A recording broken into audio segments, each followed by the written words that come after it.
마가복음 3장 31절로부터 35절까지입니다.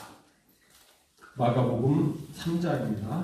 그때에 예수의 어머니와 동생들이 와서 밖에 서서 사람을 보내어 예수를 부르니 무리가 예수를 둘러 앉았다가 여짜오되 보소서 당신의 어머니와 동생들과 너희들이 밖에서 찾나이다. 대답하시되 누가 내 어머니이며 동생들이냐 하시고 둘러앉은 자들을 보시며 이르시되 내 어머니와 내 동생들을 보라. 누구든지 하나님의 뜻대로 행하는 자가 내 형제요 자매요 어머니이니라. 아멘. 5월달은 무슨 달인지 다 아시죠? 6월달이 무슨 달인지 잘 몰라도 5월달은 다 아시죠? 뭐라고 얘기합니까? 가정의 달이라고 하죠. 참 가정의 달이 필요하지요. 그렇죠? 그런데 이 가정의 달을 우리가 이제 마지막 주로 이렇게 보내면서 어떻게 됩니까? 이 가정의 달을 통해서 참 가정들이 많이 이렇게 회복되었다. 그래서 내년부터는 가정의 달이 없어도 되겠다. 이런 생각이 듭니까? 가정의 달이 꼭 필요하다. 아쉬움을 남기는 이런 가정의 달이 아닌가 그런 생각을 해봅니다. 물론 이렇게 이혼율도 많이 줄었더라고요. 뭐 많이라고는 아니지만 뭐 이렇게 표현할 수 없지만은 이혼율도 약간 떨어지고 또 출생률도 IMF 때보다는 조금 올랐더라고요. 그런데 그것을 설명하는 데는 좀 아쉬움이 남더라고요. 이혼율이 왜 줄었느냐? IMF 때 결혼한 사람들이 줄어서 이혼율도 줄었다. 왜 출생률이 이렇게 조금 올라갔느냐? 요것은 또 이렇게 하더라. IMF 때문에 결혼을 못하다가 기다렸다가 이 결혼한 사람들이 이렇게 또 아이들을 낳아줘. 참 그렇다라고 하면은 좀 진짜 아쉬움이 많이 나죠. 정말로 이제 우리 구조적인 문제들이 많이 해결되어서 우리 젊은이들이 결혼하는데 전혀 이렇게 염려 없이 정말로 원하는 바대로 20대 초반에 결혼 다 했으면 좋겠어요. 남자는 25살 넘지 않고 그렇죠. 여자는 그 20대 때 이렇게 결혼했으면 참 좋겠어요. 그런데 어떻게 좀 돈 좀 모아가지고 단판세간이라도 좀 얻어서 결혼해보겠다. 하다 보니까 아이고 30 넘는 것까지는 어떻게 그래도 했는데 40이 돼도 결혼 준비가 안 돼서 못하는 분들이 많이 있습니다. 이것은 우리 기성세대들이 구조적으로 좀 해결해야 될 이런 문제가 아닌가 이런 생각을 합니다. 그래서 그런지 제가 텔레비전을 잘 안 보는데 인기 있는 프로그램이 있더라고요. 여러분 아시는지 모르겠어요. 김창옥 쇼? 김창옥 쇼? 얼마나 인기가 좋은지 김창옥 쇼가 1, 2, 3까지 나갔더라고요. 야, 이 김창옥 쇼에서 대부분 다루는 얘기가 무슨 내용이에요? 이 가정 얘기를 다루죠. 가정. 그런데 그게 이렇게 가만 보면은 왜 저게 문제지? 그런 생각이 드는 것이 사실인데 이 젊은이들이 결혼 생활을 하는 데 있어서 그런 것이 아주 심각하게 이렇게 가정을 꾸려나가는 데 다가오는 것을 보면서 이 가정을 꾸리고 참 이 행복한 가정을 만든다라고 하는 것이 이렇게 힘든가 그런 생각을 해봅니다. 사실 그럴 수밖에 없는 것 같아요. 왜냐하면은 이 교회나 또 가정은 누가 창설한 것이죠? 하나님께서 창설한 것이기 때문에 이 사탄의 공격이요 만만치가 않습니다. 이 사탄의 공격이 엄청나기 때문에 그런 리스크들이 이렇게 있다고 생각이 되어집니다. 사실 하나님은 가정이 얼마나 중요한지 여러분 이 구약에서는 어때요? 잘못 받아들여 그러긴 했지만은 하나님의 이름을 감히 못 부르는 것이 하나님을 경외하는 것으로 알았어요. 그래서 하나님의 이름을 안 부르다 보니까 어떻게 됐다고요? 바로까지도 잊어버렸는데 신약에 와서는 바로 예수님께서 하나님을 부르게 하잖아요. 그것도 어떻게 부르라고 그러죠? 마태복음서 5장에 오면은 아버지 하나님이라고 부르고요. 아버지 하나님. 아버지 하면은 뭐가 중심이 되는 거예요? 가정이 중심이 되는 거예요. 아버지 하나님. 하늘들에 계신 아버지 하나님이라고 불러라. 이렇게 창세기 5장부터 마태복음 5장에서부터 이렇게 나옵니다. 그러니까 이제 하나님의 개념을 구체적으로 보여주시는 거지요. 여러분, 가족적인 하나님. 여러분, 제일 이렇게 부드럽고 좋은 관계를 뭐라고 표현하죠? 가족 같다, 가족 같다. 이렇게 표현하잖아요. 그래서 교회도 가정 같은 교회, 직장도 가정 같은 직장, 이런 것을 이상적인 것으로 이렇게 표현을 하지 않습니까? 그런데 사실은 그렇게 좋은 뉘앙스를 우리에게 주지만은 이 가정을 이룬다고 하는 것이 쉽지가 않습니다. 여러분, 예수님의 가정은 어떨까요? 예수님의 가정. 예수님도 가족이 있었어요. 예수님 가족. 마태복음 13장 55절에 가서 보시면은 예수님을 목수의 아들이라고 이렇게 얘기하면서 그 모친은 마리아, 그 형제들은 야고보, 요셉, 시몬, 유다라. 예수님의 형제들까지 얘기하죠. 마가복음 6장 3절에서는 형제들까지만 얘기하는 것이 아니라 누구까지 얘기해요? 누이들까지 있습니다. 누이들까지 있습니다. 그런데 여러분, 예수님의 이 가정은 어땠을까요? 스페인 바르셀로나에 가면은 유명한 것이죠. 저기 뭔지 아십니까? 저기 뭐 같아요? 직접 가서 보신 분들도 계시죠? 스페인에 가셔서.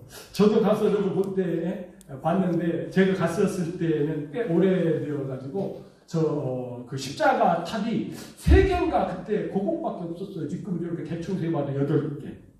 저게 사그라다 파밀리아 성당, 교회이죠. 사그라다는 거룩하다. 이런 뜻이고요. 파밀리아는 집, 가정, 이런 뜻이죠. 그래서 우리 한글로 얘기하면은 성가족교회입니다. 성가족교회. 이 성가족을 누구를 나타낼까요? 그 스페인의 유명한 건축가 가우디가 이 설계를 하면서 저렇게 종탑을 여러 가지 이렇게 삐죽삐죽하게, 보통 종탑은 하나나 2개 올리는데 저게 뭘까요? 예수님의 가정을 생각하면서 예수님과 예수님의 부친인 요셉과 예수님의 모친인 마리아와 그의 형제들과 자매들을 생각을 하면서 저렇게 올렸어요. 그래서 가장 모범적인 가정, 예수 그리스도. 가장 모범적인 가정, 예수 그리스도. 그래서 저게 성가족교회입니다. 성가족교회. 그런데 진짜 예수님의 가정이 모범적이었나요? 오늘 한번 보시면은 우리가 알 수가 있죠. 그리고 오늘 말씀은 우리가 좀 충격을 받아야 될 그런 말씀이에요. 이 천주교인들이 생각하는 것과는 전혀 어떻게 해요? 반대적인 얘기를 쓰고 있어요. 예수님이 가정이 모범적이지 않다라고 하는 거죠. 다시 말씀드리면 예수님께서 가족을 가족으로 인정을 해요? 안 해요? 안 합니다. 안 합니다. 그래서 오늘 34절, 35절 말씀에 가서 보시면은 둘러앉은 자들을 보시며, 이 둘러앉은 자들이 누굴까요? 마태복음 12장 49절에 가서 보면 똑같은 말씀에서 이 둘러앉은 자들이 제자들이라고 말씀하여 이르시되 내 어머니와 내 동생들을 보라. 그래서 예수님께서 이렇게 손으로 제스처를 하면서 둘러앉는 자들을 이렇게 보라 그러면서 누구든지 하나님의 뜻대로 행하는 자가 내 형제요 자매요 어머니니라.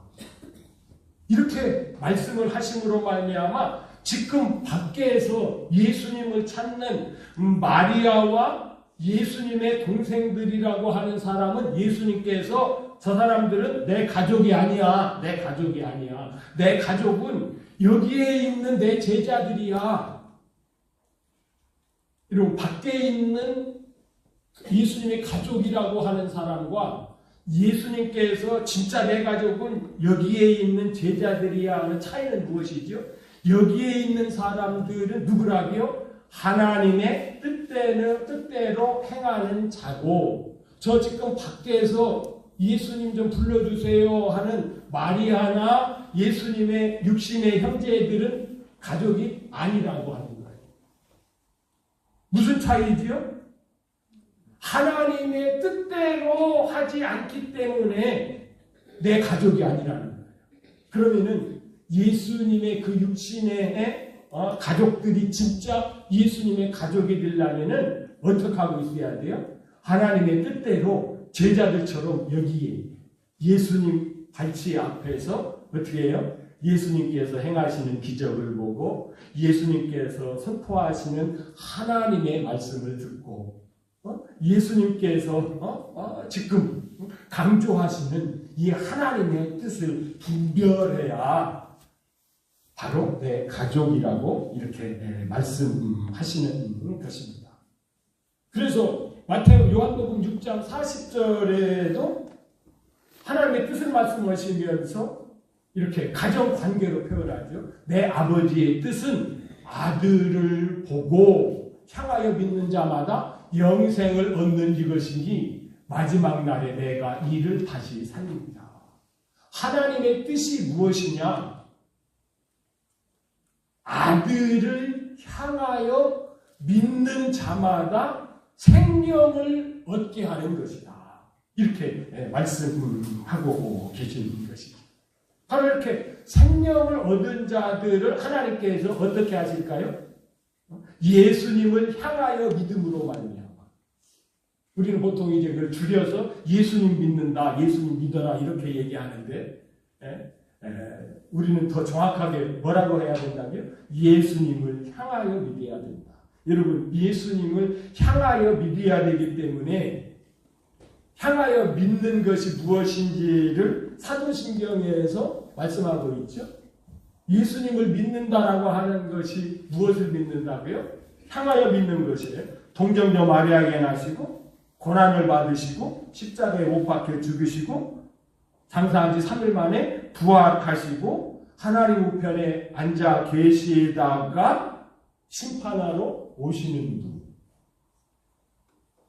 이렇게 향하여 믿는, 이게 향하여 믿는 것입니다. 우리가 자칫 잘못하면은 십자가에 내 죄를 위해서 돌아가신 예수님으로만 믿는 것이 구원받는 믿음이라고 착각할 수가 있습니다. 그래서 성경에서는 예수님을 믿는다고 할 때 항상 전치사 뭐를 쓰고 있다고요? 향하여라고 하는 것을 에이스라고 하는 것을 쓰고 있다라고 하는 것이에요. 그러면서 아들이라고 표현했어요. 아들. 여기서 아들은 누구지요? 독생자로 오신 예수님이신데 하나님의 뜻은 예수님만 하나님이 아니라 예수님을 믿는 신자들도 뭐가 된다는 것이요? 하나님의 아들이 된다는 얘기예요. 그러면은 하나님의 뜻은 무엇입니까? 예수님의 형제를 만드는 것이고 예수님의 형제를 만드는 것은 뭐죠? 예수님의 가족을 만드는 것이 무엇이라고요? 하나님의 뜻이다라고 하는 것입니다. 여기까지 이해가 되셨어요? 그래서 이렇게 하나님의 자녀가 된 사람들을 하나님께서 그냥 두시는 것이 어떻게 한다고요? 생명책에 이름을 기록하는 것이에요. 그래서 이 생명책에 이름이 기록되지 못한 자는 불못에 던져지느니라. 그러면서 이 생명책이 조금 구체적으로 뭐라고 얘기하죠? 계시록 21장 20절에서는 오직 어린 양의 생명책이에요. 그래서 어린 양의 생명책. 어린 양이 누구지요? 예수 그리스도지요. 예수님의 그 생명책에 기록된 자들만 그 성에 들어가리라. 불못 아니고 그 성, 새 예루살렘에 들어가리라 하는 것입니다. 그런데 이렇게 믿지 않아요. 어떻게 믿습니까? 지금 사람들은 오늘 본문의 배경이 뭐냐 하면은요, 예수님을 미쳤다라고 하는 것입니다. 마가복음 3장 21절에 가서 왜 미쳤다고 그러느냐 하면은, 그러면 예수님께서 안식일에 한 손 마른 자를 고치셨어요. 병을 고치셨어요. 그랬더니 반박 얘기하느냐 하면 예수라고 하는 사람이 귀신 들려가지고, 그것도 큰 귀신, 왕초 귀신, 바알세불에 집혀서 귀신을 쫓아냈다, 이런 얘기를 하니까 예수님께서 설명을 하는 거예요. 너희들 그게 말이 되냐, 논리적으로. 이 귀신이 아무리 그렇고 그렇다고 해도 자기 편하고 싸우겠느냐. 못돼 먹은 도둑놈들도 강도들도 자기 편들끼리는 안 싸운다. 왜? 자기 편하고 싸우면은 스스로 망하니까. 그런데 영적인 지혜를 가지고 있는 이 귀신들이 자기들끼리 스스로 싸우겠느냐, 바알세불이 자기의 쫄개인 귀신을 쫓아내겠느냐, 이거 말도 안 된다. 말도 안 된다 하면서 자기는 뭘로요? 귀신을 쫓아내요? 성령의 능력으로 귀신을 쫓아내는 것이다. 그래서 나는 지금 성령을 힘입어서 귀신을 쫓아내는 것이다. 이렇게 했더니 이 사람들이 그래하고 이해했던 것이 아니라 더러운 귀신에 들렸다라고 자기들의 의견을 굽히지 않는 것이, 그 소문이 점점 퍼져서 지금 예수님께서는 가버나움이라고 하는 이 갈릴리 호수 그 북쪽에서 사역을 하고 계신데, 걸어서 일주일 거리가 되는 이 나사렛이라고 하는 동네까지 이 소문이 퍼져가지고 예수님의 친척들이, 예수님의 모친과 이 동생들이 예수님을 이렇게 잡으려고, 잡아서 어떻게 하려고요? 요즘으로 얘기하면 정신병원에 입원시키려고. 요즘으로 얘기하면 조용한 데 가가지고 지금 흥분돼서 그러니까 좀 정신을 안정시키려고 예수님이 어떤가 한 거예요. 그런 상태. 왜 예수님의 모친이라고 하는 마리아가 그런 상태에 빠졌어요? 예수님의 형제들이라고 하는 사람들이 왜 그런 상태에 빠졌어요? 왜 빠졌지요? 하나님의 뜻대로 예수님한테 와서 듣지 아니하니까 자기들 나름대로 생각하는 거예요. 자기들 유대교 전통대로 생각하는 것이에요. 그래서 이건 하나님의 뜻대로 하는 것이 아니기 때문에 이들은 내 가족이 아니야. 내 가족이 아니야. 내 진정한 가족은, 내 모친은, 내 자매는, 내 형제들은 여기 앉아서 내 말을 통해서 하나님의 뜻이 무엇인지 알고 그 하나님의 뜻에 동의하는 자들이 내 가족이야. 이렇게 예수님께서 말씀하시는 것입니다. 사실 이 성경을 우리가 보면은요, 예수님께서 마리아를 성경에는 한 번도 어머니라고 부르지 않았어요. 뭐라고 부르지요? 여자요 한다고요.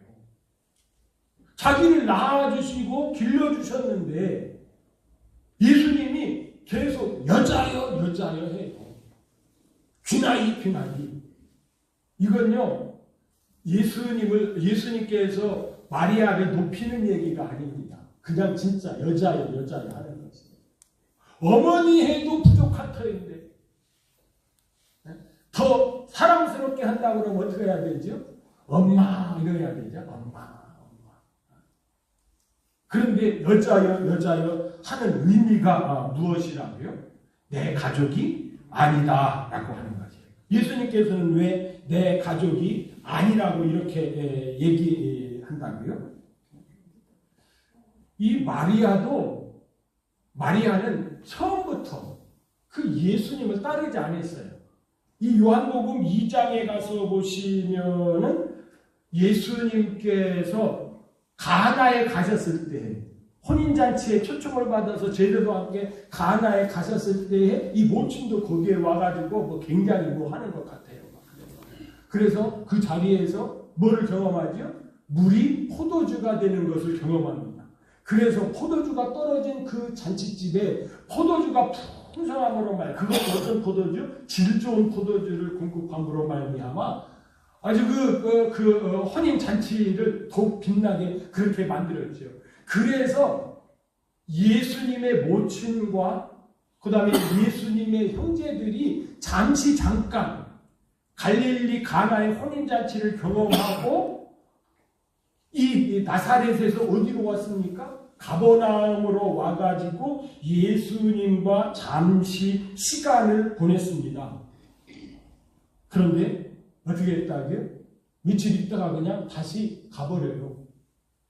요한복음 2장 12절에 물어서 보시면 그렇게 되어 있잖아요. 거기에 가버나움에 여러 날 계시지는 아니하니라. 사실은 어떻게 해야 돼요? 계속해서 예수님과 함께 계셔야 되는데 그 얘기는 뭐예요? 하나님의 뭐를 몰라요?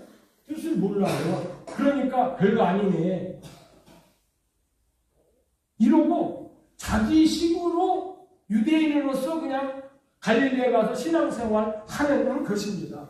그러니까 예수님께서는 계속해서 마지막 순간까지 요한복음 19장 예수님께서 십자가에 못 박혀 돌아가실 때까지 이분은 내 가족이 아니야. 어머니가 아니고 뭐라고요? 여자요. 그러면서 요한복음 19장에서 예수님께서 마지막 운명하시기 전에 이 마리아가 거기까지 왔었잖아요. 유월절을 지키러 왔었으니까. 그것을 예수님께서 보시고 사랑하는 제자 누구지요? 요한 사도에게 여자여 보소서 아들입니다 하고서 이 요한에게 예수님의 어머니를 이렇게 부탁하죠. 그랬더니 이 요한 사도가 그날부터 어머니를 집에 모셨다 이렇게 되어 있습니다. 여러분 이 얘기는 뭡니까? 이 마리아는 끝까지 예수님의 어머니가 아니었다라고 하는 것입니다. 그러면서 끝까지 여기서 끝까지라고 하는 것은 예수님께서 십자가에 못 박히실 때까지는 적어도 하나님의 뜻대로 마리아가 신앙생활을 하지 않았다라고 하는 그런 의미가 되는 것입니다. 그렇다라고 하면은 여러분 누가 예수님의 가족이 될 수 있겠습니까? 당연하지요. 하나님의 뜻대로 하는 자가 뭐라고요? 예수님의 가족이 될 수 있는 것이죠. 하나님의 의도는 예수님을 통해서 뭐를 만드는 거라고요? 가족을 만드는 것입니다. 여러분 요한복음 4장 34절에 가서 보시면은 여러분 하나님의 뜻이 얼마나 중요한지 말씀이 얼마나 중요한지를 이렇게 설명하고 있어요. 예수님께서 사마리아를 지나가셔야 하겠는지라. 더 정확히 말씀드리면은 예수님께서 의도적으로 사마리아를 통과하시겠다는 얘기죠. 그래서 사마리아를 지나가시다가 수가성이라고 하는 곳에 들렸는데 마침 예수님께서 예수님의 제자들이 뭐를 했어요? 이 식사거리를 준비하지 않았어요. 그래서 아마 아침도 안 먹고 출발하셨던 것 같아요. 그래서 이 수가성에 도착하니까 동구 밖에 있는 이 수가성이 예수님께 그 우물 곁에 머무르시고 이제 제자들은 동네에 들어가서 이렇게 먹을 것을 이렇게 장만하러 가셨을 때에 누가 왔습니까? 물길러 온 여인이 있었어요. 이 여인에 대해서 우리가 묵상할 것이 많이 있죠. 그런데 그 여인하고 예수님하고 대화가 너무 잘 통했어요. 예수님께서 말씀하시는 것을 이 여인이 잘 받아들입니다. 그래서 이 여인이 예수님을 믿고 어떻게 됩니까? 구원을 받고 생명책에 그 구원과 생명책 이름이 기록되고 오히려 복음이 전하는 자가 되었죠. 그런 상태가 되었을 때에 제자들이 음식을 준비하러 갔다가 돌아와 보니까 예수님의 이렇게 표정을 보니까 어때요? 식사한 것 같아. 그래서 누가 식사를 대접했나 생각했더니 사실은 식사를 한 거예요? 아닌 거예요? 안 했음에도 불구하고 그분은 식사한 것 같은 그런 상태가 된 거죠. 그 이유가 뭐라고요? 예수께서 이르시되 양식은 내 음식은 나를 보내신 이의 뜻을 행하며 그의 일을 온전히 이루는 것이야. 그러니까 예수님께서는 하나님의 뜻, 그 하나님의 뜻이 뭐라고요? 예수님의 형제를 만드는 거예요. 이렇게 복음을 전해서 그 수가성 여인이 뭐가 되는 거예요? 이제 예수님의 자매, 형제가 되는 거. 이것이 예수님의 양식이라는 얘기예요. 그런데 이것은 뭐와 연결돼요? 하나님의 뜻과 연결되는 거죠. 그래서 하나님의 뜻은 바로 뭐라고요? 예수님의 형제들을 만드는 거. 여러분, 우리는 하나님의 뜻을 너무 어렵게 생각을 하는데, 여러분, 이게 에베소서 1장이 참 그래서 중요합니다. 여러분, 에베소서 1장을 보시면은 하나님의 뜻이 명확하게 나와 있어요. 뭐 하나님의 뜻은 여러분 막 굉장히 많고 복잡한 것 같은데 사실은 한 줄기예요. 요거만 딱 잡으면은 나머지 것은 여기에 다 걸려 있는 것입니다.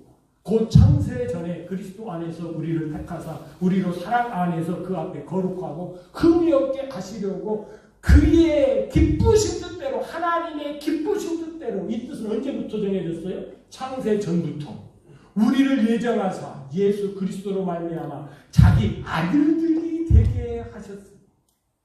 하나님께서는 창세 전부터 우리 죄인들을 누구로 만드시겠다고요? 하나님의 아들들로 만드시겠다라고 합니다. 그런데 하나님의 아들이 또 있지요. 누구 하나님의 아들이에요? 예수님, 독생자로 오신 예수님도 하나님의 아들이고, 우리도 뭐예요? 하나님의 아들이니까 우리와 예수님은 뭐가 되는 거예요? 형제지간이 되는 거예요. 형제지간이.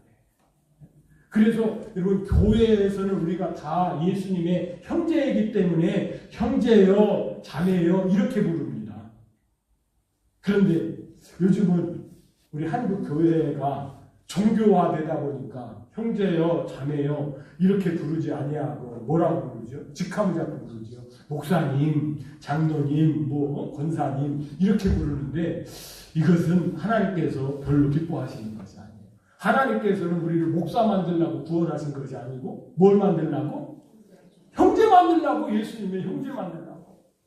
그러니까 이게 형제여, 자매여 해야 이 하나님의 뜻이 더 선명하게 분별되는데, 우리가 하나님의 말씀을 믿는 신앙인이 아니라 이 종교인이 되어가지고, 이런 종교인은 위험합니다. 자칫 잘못하다가 그렇죠.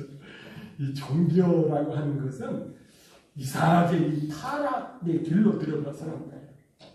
그래서 우리는 이 종교의 옷을 벗어버리고 뭐를 해야 돼요?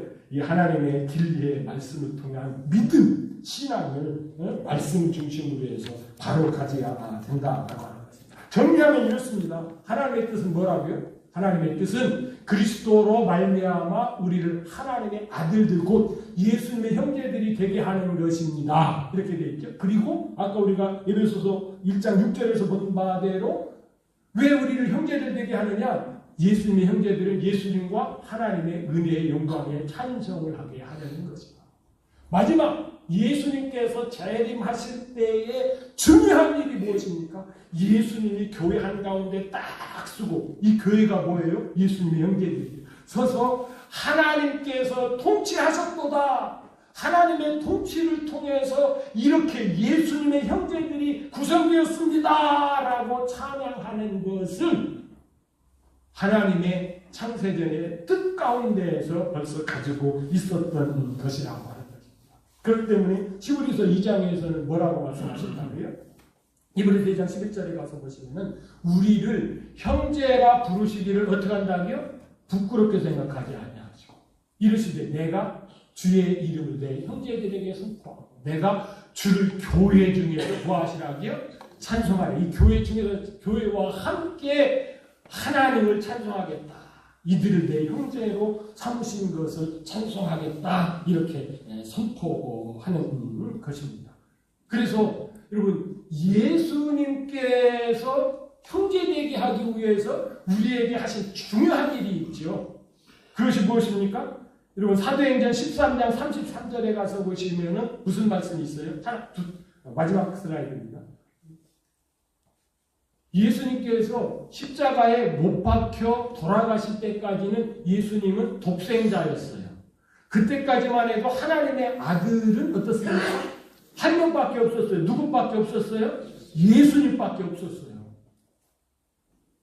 그런데 예수님께서 부활하심으로 말미암아 어떻게 됩니까? 예수님이 독생자에서 이제 바뀝니다. 뭘로 바뀌어요? 맏아들로 바뀝니다. 맏아들로. 그러면 예수님이 맏아들이라고 하는 것은 예수님의 동생들이 형제들이 있다는 얘기 없다는 얘기예요. 있다는 얘기예요. 독생자라고 하면 있어요 없어요? 없었어요. 그런데 예수님께서 부활하실 때에 하나님께서 뭐라고 말씀하시죠? 이제 너는 독생자가 아니고 맏아들로 내가 너를 낳았다. 시편 2편 7절에 다윗이 그렇게 노래해. 다윗은 사실 이거 노래할 때에 의미를 100% 제대로 몰랐을 거예요. 그런데 성령으로 감동받은 사도 바울께서 사도행전 13장에서 이 말씀을 선포할 때는 그 내용이 예수님께서 부활하실 때 맏아들로 부활하신 것을 말씀하신 것이다. 그래서 우리가 하나님의 자녀가 되었다라고 하는 것입니다. 그렇기 때문에 우리들은 뭐가 된 거예요? 이제 예수님 믿는 사람들은 신자로 끝나는 것이 아니라 아버지를 아빠, 아버지라 부를 수 있는 아들. 그런데 이제 로마서에서는 이것을 조금 구체적으로 해서 양자라고 얘기하죠. 양자라고 얘기하는 것이고 갈라디아서에서는 분명히 아빠, 아바라 이렇게 부른다고 하는 것입니다. 여러분 하나님께서 우리에게 이렇게 가정제도를 주신 것은 이것 때문에 가정제도를 주셨다고 해도 과언이 아닙니다. 무엇 때문에요? 예수님의 가족을 만들어. 그렇다면 우리는 진정으로 예수님의 가족이십니까? 이 가정의 날을 보내시면서 우리는 예수님이 진짜 맏형님 되십니까? 예수님이 맏형님. 예수님이 우리를 형제라고 하는데 부끄럽지 않는다고 하는데 왜 우리 예수님은 좀 뻗치기를 생각해요? 예수님이 우리의 형님이라고 하는 것이 얼마나 귀합니까? 어느 정도 귀한다고요? 하나님의 계획을 이루는 하나님의 뜻을 이룬 여러분들 이 일이라고 하는 것입니다. 여러분 하나님의 뜻이 이루어졌다라고 하는 것 여러분 가볍게 생각하지 마세요. 이 천지만물을 창조하신 이유도 어디에 있어요? 이것이 있어요. 이것이 이루어지니까 하나님의 통치가 끝났도다. 하나님이 이렇게 졸지도 않고 주무시지도 않고 일하신 그 일이 이루어졌도다 라고 선포하는 것입니다. 그렇기 때문에 우리가 예수님의 가족의 개념을 가지고 이 신앙생활을 한다라고 하는 것이 얼마나 복되겠습니까? 여러분 이런 개념을 가지고 신앙생활하는 분들에게 있어서는 가정도 어떻게 생각해요? 가정도 이렇게 귀하게 생각하기 때문에 이 가정이 뭐예요? 하나님의 뜻을 이루는 거야. 마리아처럼 하면 안 돼. 그런데 다행스럽게도 예수님이 부활 승천하신 다음에 마리아도 그렇고 그렇죠? 이 예수님의 육신의 동생들인 야고보도 그렇고 요셉도 그렇고 시몬도 그렇고 유다도 그렇고 다 주님의 제자가 되어서 진짜 예수님의 뭐가 되었어요? 형제가 되었죠. 그러니까 예수님의 형제라고 하는 것은 DNA로 확인할 수 있는 것이 아니에요. 이건 뭐예요? 영으로 우리가 예수님과 같은 DNA를 가지고 있는 것입니다. 여러분 이것이 보통이 아닙니다. 바로 이것이 우리가 하나님을 아버지라고 부를 수 있는 확정입니다. 하나님이 우리의 아버지가 됐다라고 하는 것은 창조주가 우리의 아버지이기 때문에 여러분 다 아버지를 경험해서 알겠지만 아버지가 있으면은 어떻습니까? 여러분 아버지 밑에서 자라보지 않았어요? 저도 그렇더라고요. 아버지가 살아계실 때에는 못 느끼다가 아버지가 딱 돌아가시니까 뭐를 느껴요? 상실감을 느껴요. 아버지가 그렇게 의지하고 그리고 그 아버지로부터 사랑을 받았었는데 이제 뭐라고요? 그것이 끊어지는구나. 아버지가 딱 돌아가시니까 그것부터 쫙 느끼더라. 그런데 하나님이 우리의 아버지라고 하면은 그것이 상실되는 것이 아니라 여러분 우리의 필요를 모두 채워주되 우리의 필요조차도 하나님의 자녀로서 필요한 것이기 때문에 바로 이것이 하나님의 뜻이고 이 뜻을 가지고 계신 하나님 앞에 우리는 어찌 찬양을 올리지 않을 수가 있겠습니까? 이런 아버지 하나님이 우리의 가족이라고 하는 것을 여러분들이 오늘 말씀을 통해서 깨달았다라고 하면 여러분 가정의 달을 통해서 영적인 가족이 회복되는 복된 그리스도인들이 되시기를